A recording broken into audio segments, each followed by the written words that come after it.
I one time was attending an academic conference out in the south of the United States of America.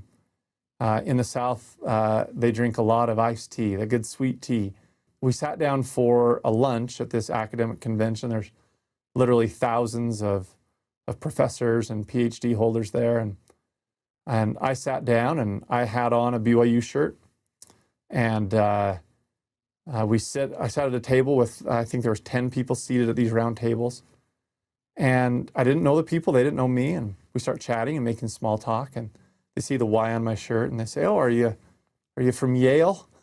And I said, "No, that Y's Brigham Young University." And you know the next question. They said, "Oh, are you a Mormon?" And I said, "No, I'm a member of the Church of Jesus Christ of Latter." No, I didn't say that. I said, "Yes, I am." And what was interesting is, as the discussion started, everybody had already been served their sweet tea, and there's sweet tea and water sitting on the, or iced tea on the table. And I wasn't drinking mine. I was only drinking the water. And right after I said, "I'm a Mormon," somebody said, "Is that why you're not drinking your tea? Do Mormons not drink tea?"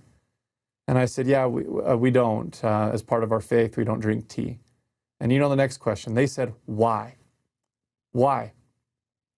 And it's interesting, the whole table turned and started looking and talking with me. And I had a fascinating discussion with them. Now, the reason why I share that with you, if I had tried to frame, and this is where sometimes we dig ourselves into holes a little bit or paint ourselves into corners. If I had tried to only frame the word of wisdom as a health thing, well, then with a bunch of academics, we would have got into spinning different health studies. Well, one health study shows that a little bit of wine every day is good for you. This health study shows that coffee can do these things for your nerves. This health study shows that tea, we didn't get into that though. And I'm glad we didn't. All I said to them was something like this, as best I can recollect. I said, our founding prophet, Joseph Smith, we believed he received revelation from God, trying to help us learn how to develop self-discipline and to learn how to set us apart from the world or from common things that are in society.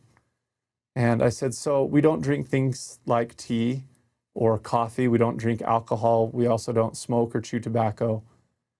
And I said, and those things are just common everywhere in society. And the reason why we don't drink them or consume them is because we believe that they help us to develop self-discipline. They help us to show that we are dedicated to God, that we're willing to choose Him over other common things in the world. And we believe that if we show that sort of dedication and discipline to God, that it will bless us in our spiritual lives and that God will bless us with His Spirit. And when I said that, or something like that, as best as I can recollect, that's not word for word, and when I said something like that, the people next to me said, "Oh, that makes sense. I appreciate you explaining that." And we had a great interaction. So the reason why I share that story is so that we can see the word of wisdom, hopefully in that broader context of Joseph trying to help the members of the school of the prophets to achieve endowment. Yes, I know historically there was the temperance movement. Joseph had seen the effects of hard whiskey. He had seen drunkenness, and so had people in his society. That surely was on his mind.